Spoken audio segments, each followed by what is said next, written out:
Pues amigos de Viajeros Literarios, el día de hoy estamos con Hernán Gallo. Hernán, bienvenido a Viajeros Literarios. Gracias por poder platicar contigo de tu novela gráfica Asfalto. Muchas gracias por invitarme. Pues a ti y como siempre al Fondo de Cultura Económica, que siempre nos brinda este espacio para platicar con sus autores.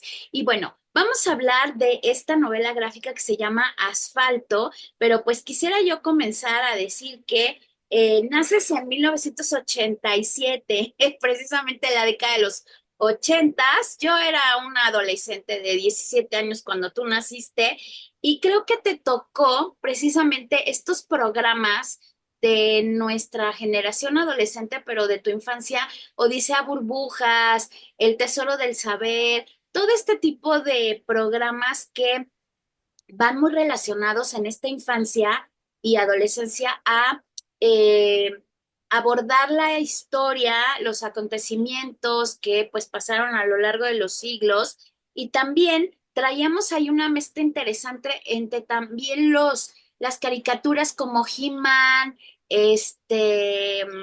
me quiero acordar, los Caballeros del Zodiaco, digo, yo les digo así por moler a mis hermanos, y algunas otras caricaturas que ya estaban como establecidas en los 70 como Heidi, Remy y demás, pero que ya en los 80 ya nos invaden los cartoons americanos.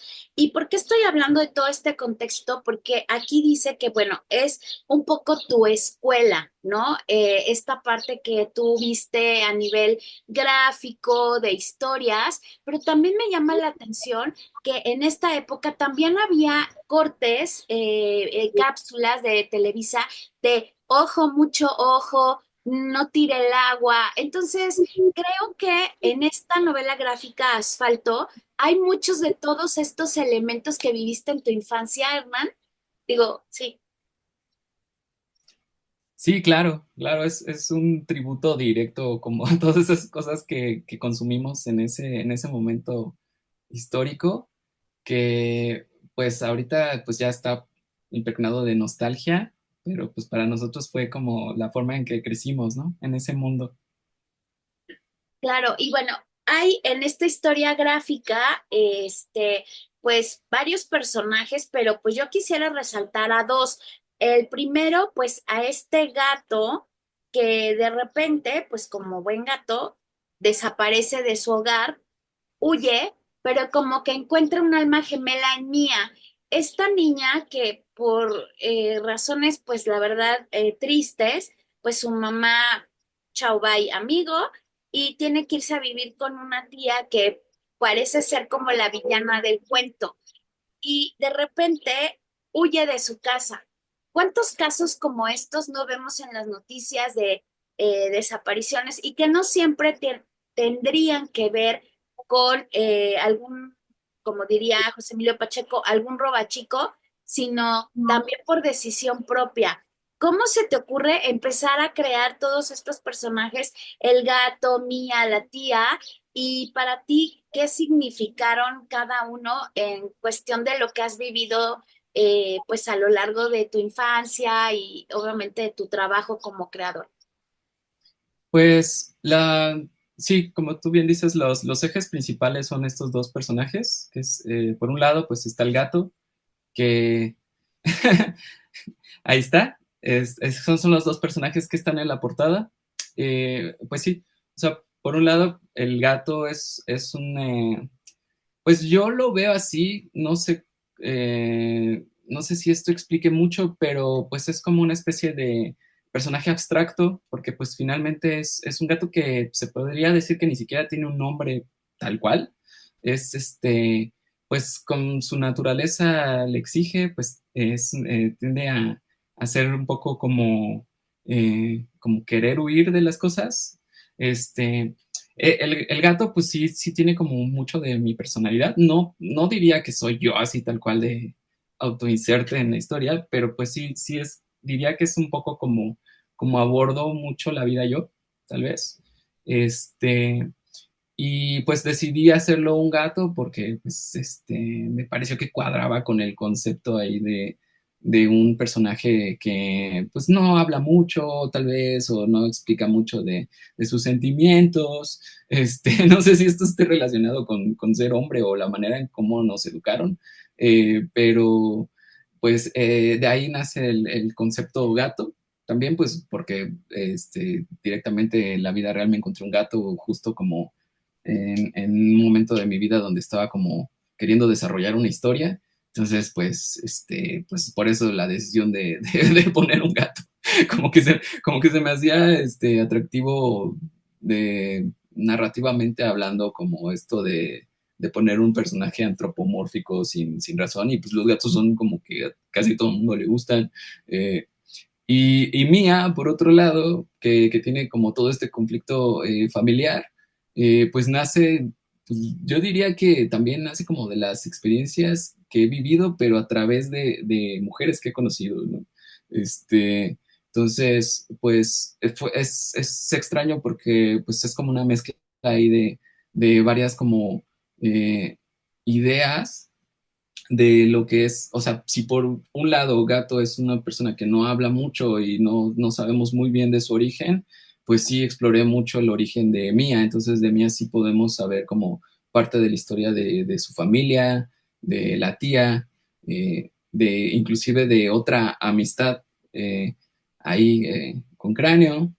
Entonces, pues sí, Mía nace pues, un poco, quiero decir la palabra tributo, como a varias mujeres que he conocido en mi vida. Inclusive, hace poco descubrí que tiene como también parte de la personalidad de mi mamá, como un poco esa parte de humor y cosas, o sea, es como, pues de ahí lo saqué. O sea, pero pues sí, o sea, obviamente mezclado, pues al final también tiene un poquito de mí, o sea, también es esa parte mía mía, que es como Sí. más chistosona, ¿no? Porque pues no soy todo depresión y todo, o sea, también tengo este lado como chistosón que pues saqué de mi mamá. Entonces, pues más o menos de ahí es como el ADN de los personajes.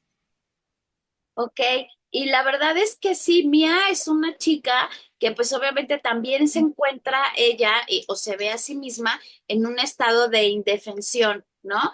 Que yo creo que más bien es la edad, la percibo muy joven y que tiene estas ansias como de liberarse de la tía porque la tía la tiene metida en la cafetería y en esa cafetería pues no pasa gran cosa y de repente pues se topa con el amigo, el gato y son como estas dos almas gemelas, pero que están en estadios totalmente diferentes.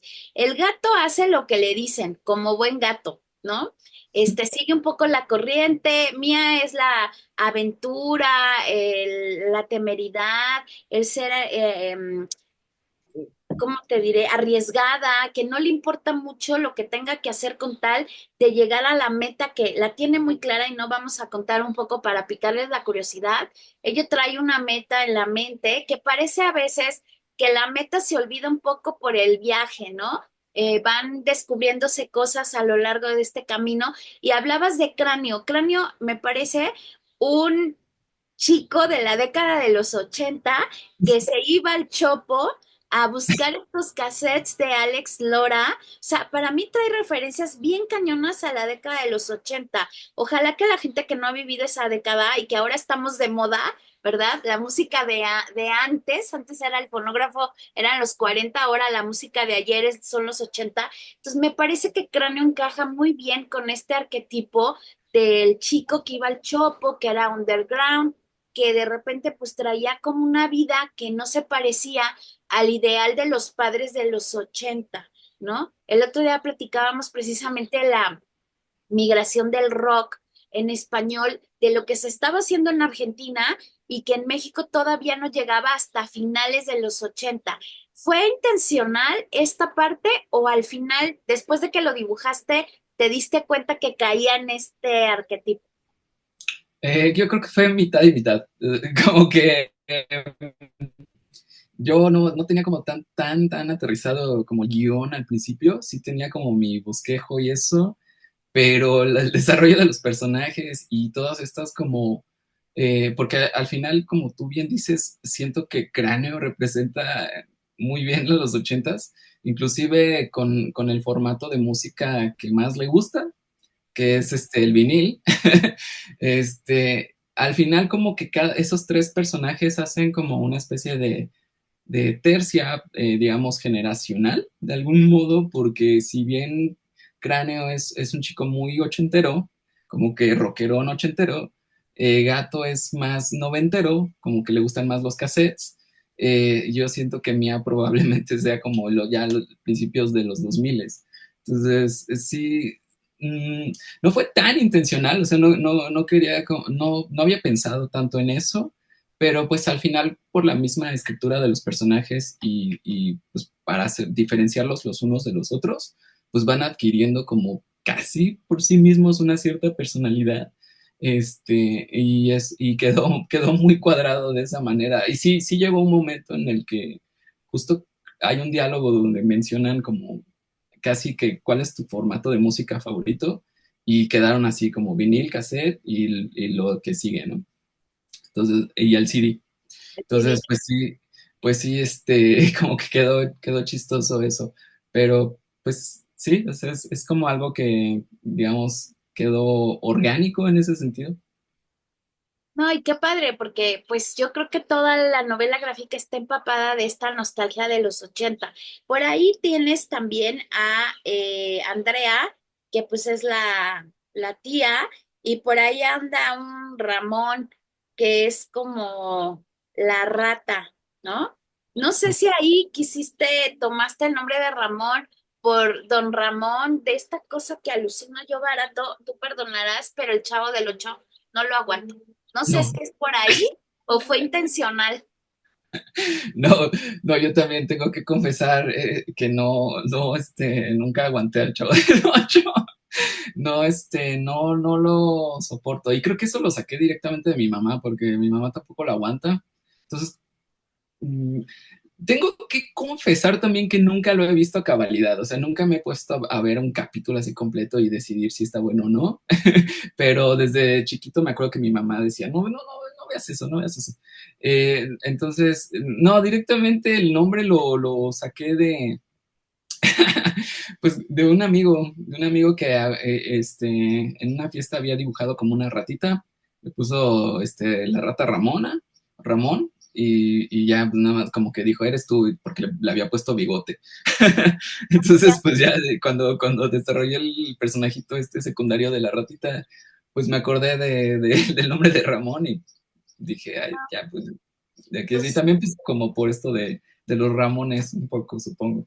claro, como que también en el nombre traen el karma, ¿no? Don Ramón es este hombre que se la pasa viviendo de prestado, el tranza. Decían el otro día que, bueno, yo busqué el análisis del chavo porque hicimos algo en TikTok que a mucha gente no le gustó, sobre todo venezolanos, les brincó y se enojaron y hicieron berrinche, que por qué no me gustaba y no sé. Entonces, creo que también Don Ramón pues significa este nombre, pero también en el referente de la gente de los 80 este hombre, para Argentina, el artista callejero que vive de un peso, ¿no? Que malvive. Y acá, pues el que tranza no avanza, ¿no? Sí, sí, exactamente, sí, tiene ahí como un karma extraño, pero también curiosamente como que también está ligado con esta parte bohemia, o sea, no es un personaje, o sea, al menos creo que en el colectivo, no es un personaje desagradable, solo es un personaje fuera de la norma un poco, un poco vividor, Sí, tal vez. claro. Pero buena persona. Creo que Don Ramón es de los personajes más queridos del Chavo del Sí. Ocho. Tengo Sí, entendido. de hecho en Sudamérica lo adoran y lo aman, pero bueno, y un poquito con esta situación, manejas ahí de repente Mía, pues se vuela la moto de Cráneo y el ganón al final de esa moto es otra persona que gracias a ese robo le cambia la vida. No vamos a hablar mucho de cómo le cambia la vida, pero eso me parece también muy lindo porque creo que brindas esperanza para una persona que ya pasa de los 30 años, ¿no? Que a veces también en esa época, yo me acuerdo, pues ya tener 40 tener sus 50 ya era como en la época de Jane Austen, ¿no? ya date por acabada, por finada.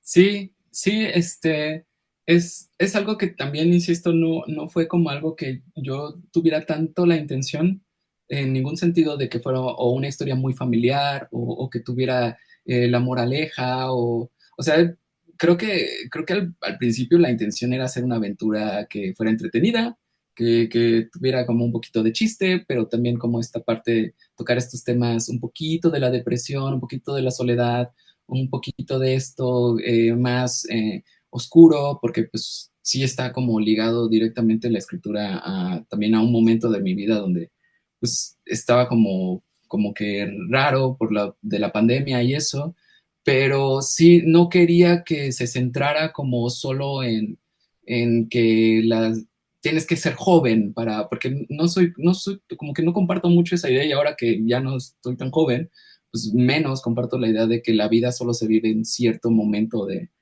y pues sí, al ser adolescentes los personajes, los protagonistas, pues sí podía caer fácilmente en ese terreno, ¿no? De la vida solo se vive a los 16 años y no quería tanto eso.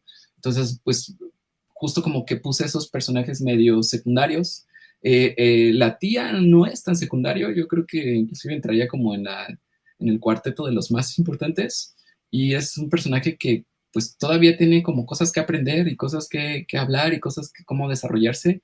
Y este personaje que mencionas de la moto, que pues es un personaje que evidentemente, pues probablemente ya está más grande que los 40 años, 50 tal vez, pues descubre que la vida también es una aventura y pues ahí se va de aventura también el señor. Entonces, pues me gusta mucho eso, ¿no? Como de que no se quede solo como en la idea de la aventura juvenil.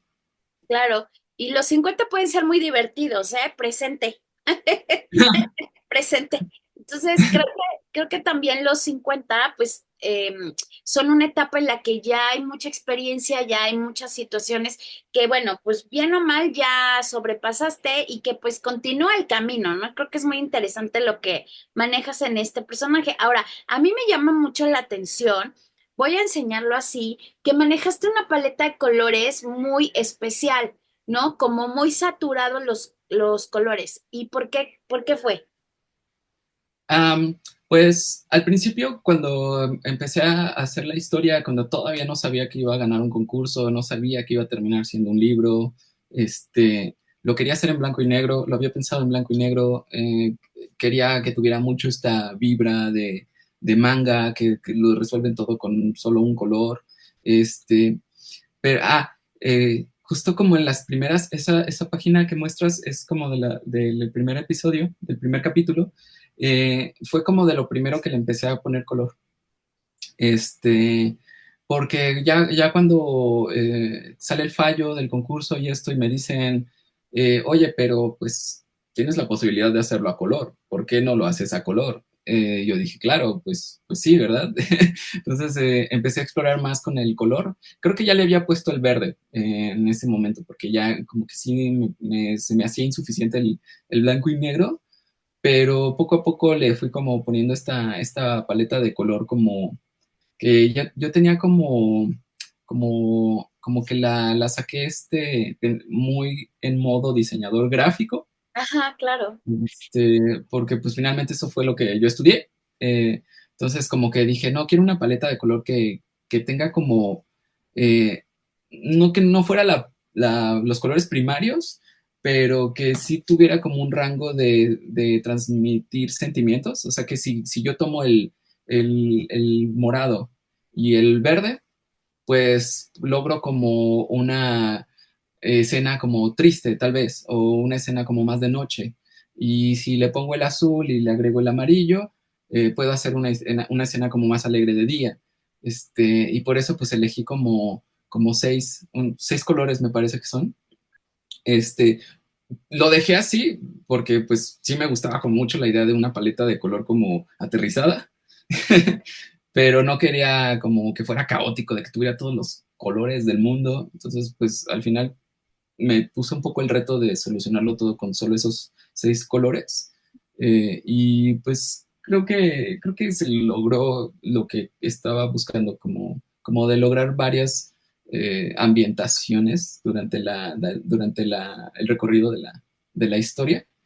Y pues al principio, pues como empieza la historia, de hecho empieza con un tono como un poco triste, pues solo tiene me parece el verde y el morado, pero conforme va avanzando la historia van apareciendo más colores, lo cual pues espero que transmita como la sensación del desarrollo de los personajes y de la aventura, ¿no? Sí, cómo van evolucionando, ¿no? Ya después vas metiendo azules, ¿no? Con fondos blancos. Tus colores, bueno, aunque no son primarios, sí se basan un poco en el amarillo, el verde, pero son como muy saturados, ¿no? Como que traen ya un rango un poquito más pesadito. Pero la verdad es que esa parte también la hace diferente de esta novela. Y luego, por último, porque pues ya estamos casi llegando al final de esta charla, cada uno de los capítulos lo fuiste animando, bueno, lo fuiste ilustrando con ciertos elementos de el personaje sobre el que versa el capítulo, pero es Sí, como una señal de lo que vas a ver o un poco el estadio en el que queda. Me quedó ahí la duda, el personaje. mm, buena pregunta. Yo lo vería más como el estadio, como tú dices, como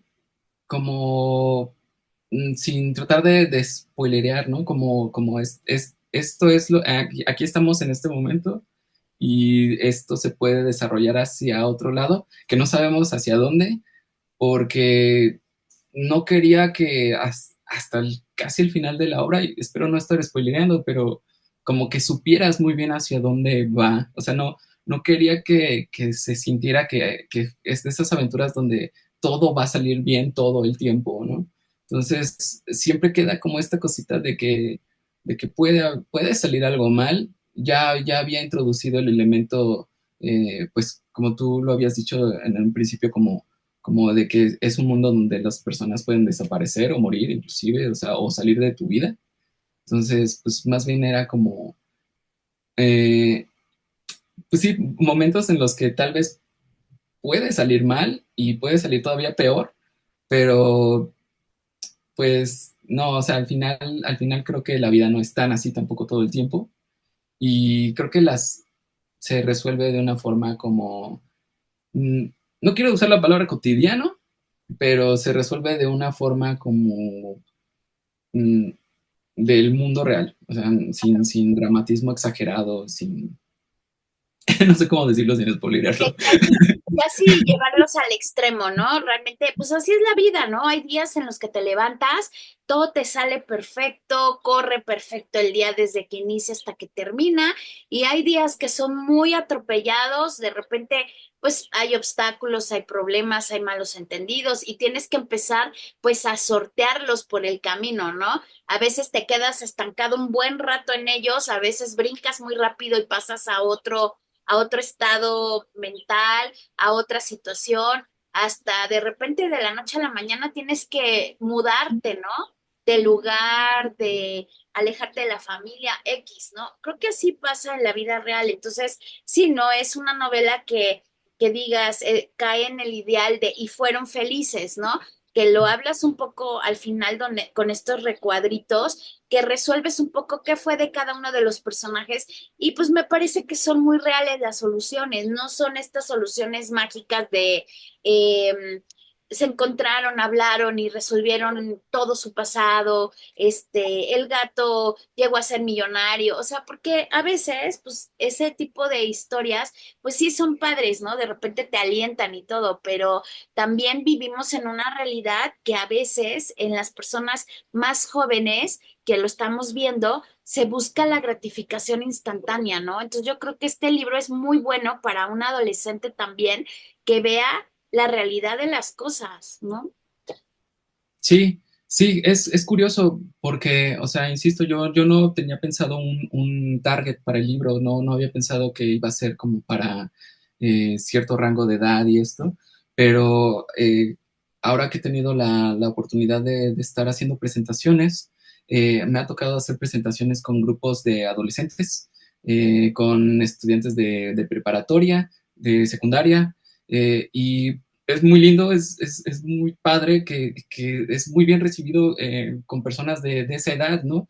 Una edad en la que yo personalmente, pues a lo mejor ya no me siento tan cercano, o eso es como o sea, como que ya no entiendo muy bien de las nuevas tendencias y de este submundo de Internet, tal vez, pero afortunadamente sí me he dado cuenta que hace clic con esas personas y con lo que están viviendo en ese momento. Y pues al final del día me quedo con eso, ¿no? De, claro, o sea, pues estos sentimientos son un tanto universales, no son tan de generacionales, o sea, es algo que si bien el libro tiene mucho de esta vibra ochentera, noventera, nostálgica, no por eso es un libro dirigido específicamente a cierta generación que va a entender los guiños y eso, sino que habla más como de personajes más universales, eh, que todos creo que en algún momento podemos ser un poco gato, todos podemos ser un poco mía, todos podemos ser un poco la tía, Andrea, y pues en eso creo que reside como la parte de que quería, como el tono que quería para el libro, un libro que no tuviera héroes ni villanos, sino más bien personas que pues están tomando decisiones y hay consecuencias, ¿no? Claro. Ay, pues muchas gracias, Hernán. La verdad es que nos gustó mucho tu novela gráfica y pues deseamos que le siga yendo estupendo. Hernán Gallo, creador, bueno, pues aquí con el Fondo de Cultura Económica. Y mil gracias por el tiempo que nos brindaste de platicar de tu novela gráfica Asfalto. No, gracias a ustedes, gracias por invitarme, muy buena charla, yo encantado. Muchas gracias y les recuerdo a todos los viajeros literarios que esta entrevista la van a poder ver de manera completa en todos nuestros canales, redes sociales y en nuestro canal de YouTube de manera completa. Y como siempre, al Fondo de Cultura Económica, gracias por brindarnos este espacio para platicar con Hernán y todos sus autores. Y recuerden que para viajar solo necesitan tener alma de viajero. Gracias.